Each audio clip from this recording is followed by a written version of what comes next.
So now that we have looked about the basic components of the IC engine, let us move further and talk about the engine geometry. Okay, so talking about the engine geometry, what we have, firstly the dia or the cylinder head that we see, this dia is known as bore dia of a cylinder.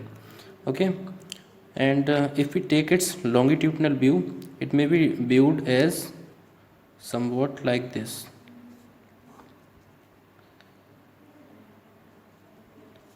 Let us call it the TDC and here BDC. So the length between the TDC and BDC is known as stroke length. Stroke length. It is simply denoted by L, capital L, and we denote the dia of the cylinder by D. So here are some basic terminologies like the piston can move only between the bottom dead center and the top dead center. These are two peripheral ends of the piston. You can see from here, if the crankshaft rotates, the connecting rod will also move the piston up and down. The topmost position to which the piston can move is known as the top dead center, and the bottommost point, which would be somewhere here in the figure, is known as the bottom dead center. Okay, and here when the piston is at the top dead center, the space that is left in the cylinder, this space is known as the clearance volume.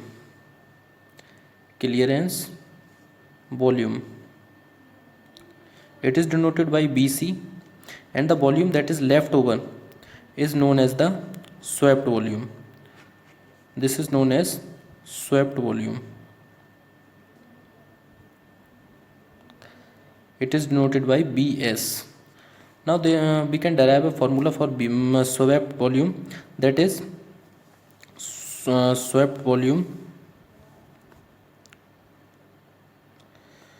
Vs can be written as the cross sectional area, which is pi d square upon 4 into the stroke length,